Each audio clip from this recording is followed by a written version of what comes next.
Alors, est-ce que tu sais ce que c'est un AI?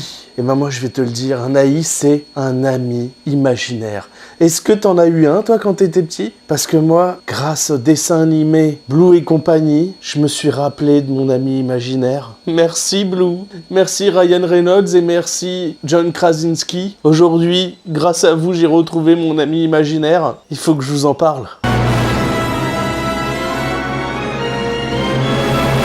Amis du jour, bonjour. Alors oui, je suis allé voir un dessin animé, enfin un film dessin animé mélangé, enfin je sais pas comment vous appelez ça, il y a des mots pour ça. J'ai donc été voir ce film-là parce que je fais aussi des critiques pour les dessins animés, etc.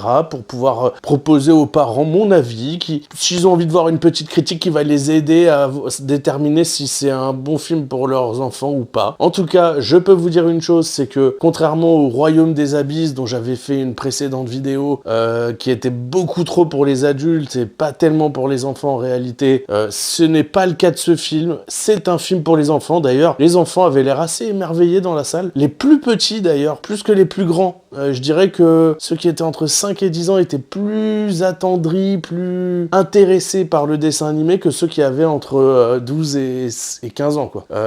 Bon, c'est mon avis, hein, c'est un petit peu ce que j'ai observé quand je suis allé voir le film. Et alors, donc, je vais vous parler un peu de ce film. Il s'agit de quoi exactement? Eh bien, on parle d'une jeune fille qui a perdu sa maman et qui a son papa qui est sur le point de passer à l'hôpital, au bistouri, enfin, qui va subir une opération. Et donc, cette jeune fille est un peu traumatisée.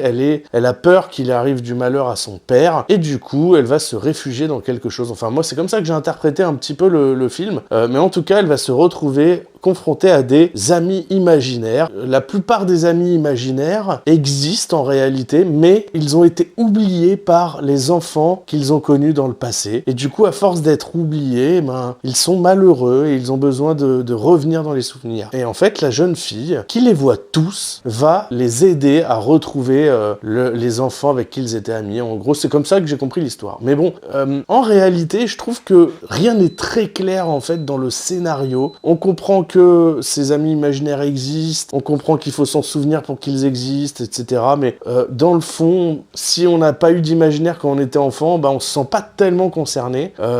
Et je ne pense pas que la plupart des gens aient eu un ami imaginaire. Après, je ne suis pas la plupart des gens, moi je n'en ai pas eu, je ne crois pas, en tout cas je ne m'en souviens pas. Mais c'est une question que je me suis posée, est-ce que les enfants ont compris l'histoire? Et j'ai cru comprendre, en écoutant un peu ce qui se passait autour de moi, que les enfants n'avaient pas spécialement compris l'histoire, ce qui ne les a pas empêchés d'aimer, parce que c'est mignon, parce qu'on voit des petits monstres, parce qu'on voit des créatures sympathiques, et qu'il y a une atmosphère très bon enfant, plutôt saine. Il y a quand même de l'émotion, moi j'ai ressenti de l'émotion sans même savoir réellement pourquoi. La petite fille a réussi à m'émouvoir 2-3 fois. Enfin voilà, je trouve que c'est un film qui est intéressant à voir, qu'on peut aller voir avec nos enfants si on en a, et je trouve que ça vaut le coup finalement de passer ce moment-là avec ses enfants et peut-être d'en discuter après pour voir ce qu'ils en ont pensé, etc. Enfin, je trouve que ça peut être un bon moyen d'échanger avec ses enfants. Après, pour ce qui est du film en lui-même, franchement, j'ai pas de critique négative à faire, si ce n'est que je pense pas qu'il y ait un fond très important à retirer, si ce n'est qu'il faut pas perdre finalement son côté un peu féerique. Moi, je dirais que c'est le point qui m'a marqué, c'est le point qui m'a donné envie de continuer à regarder le dessin animé, le film.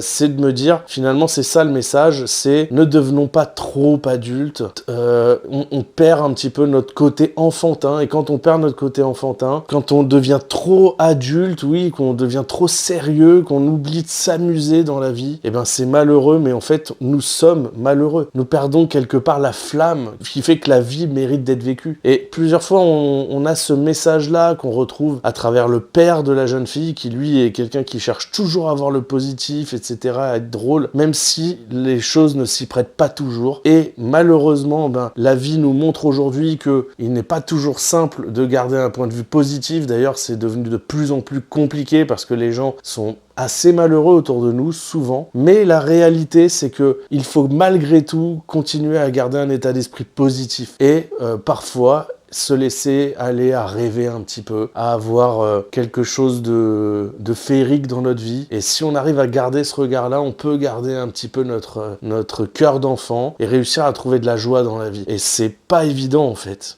D'ailleurs, on s'aperçoit que cette jeune fille, dès le début du film, ne veut pas être une enfant parce que justement, elle a trop vite été confrontée à la réalité de la vie lorsqu'elle a perdu sa maman. Et finalement, on essaie de comprendre un petit peu ce qu'elle ressent et elle ne veut pas être une enfant parce que finalement, la vie n'est pas drôle. Mais en fait, il faut retrouver ça. Il faut, malgré les souffrances, malgré les difficultés, retrouver cette envie de s'amuser, de vivre en quelque sorte, de croquer la vie. Moi, c'est comme ça un petit peu que j'ai compris le film. Après, pour les enfants, il y a plein de petits monstres, il y a plein d'images sympas, il y a un côté très sain dans ce film. Donc je pense que Ryan Reynolds, John Krasinski ont vraiment fait un film pour les enfants. C'est un film pour les enfants. Honnêtement, les sujets que je vous ai donnés qui sont très sérieux ne sont pas le principal sujet du film. C'est un fond, si vous voulez, que nous, en tant qu'adultes, on peut percevoir, mais il se peut très bien que vos enfants ne s'en rendent pas compte, même si ils vont comprendre, évidemment, que la jeune fille traverse des moments difficiles parfois, mais au fond, c'est pas sur ça qu'on reste concentré. D'ailleurs, c'est peut-être ce que vont reprocher certains des enfants, parce que j'ai cru comprendre que d'autres, et surtout les garçons, eux, reprochaient que le film n'avait pas assez d'action, alors que bon, c'est pas tout à fait le but du film non plus, c'est plus mignon en réalité. Donc si vos enfants sont habitués à regarder des films comme Dragon, le dessin animé Dragon, ça va pas forcément leur plaire. Mais là, on est, pour moi, dans une tranche d'âge un peu plus basse. Je vous dis entre 5 et 10 ans, où les enfants vont être un peu émerveillés face aux monstres. Blue, d'ailleurs, le titre du film, c'est Blue et compagnie, mais en réalité, Blue n'a pas une très grande importance dans le film. Tous les petits monstres ont leur importance, et on a pas mal de paysages féeriques, c'est un peu aventurier comme ça, c'est sympathique. Franchement, j'ai passé un bon moment, j'ai été même un peu ému parfois, mais pas trop. J'ai vu que les enfants avaient applaudi à la fin, donc je pense que dans l'ensemble, si vous y allez avec vos enfants, ils ne seront pas déçus. Et voilà, c'était un film plutôt sympathique à regarder. Après, voilà, c'est pas extraordinaire, vous allez pas, c'est pas le dessin animé qui va changer votre vie, mais honnêtement, vous allez passer un bon moment et partager un petit truc sympa avec vos gosses. Si vous allez voir ce film au cinéma, je vous souhaite un bon visionnage. Et si vous avez aimé cette vidéo et qu'elle vous est un tant soit peu utile, n'hésitez pas à vous abonner à ma chaîne et à liker et à commenter, etc. Enfin, faites-vous plaisir. Et surtout, si vous avez un ami imaginaire, arrêtez, parce que ça veut dire que vous avez un petit problème. Voilà, je vous souhaite une bonne soirée, au revoir.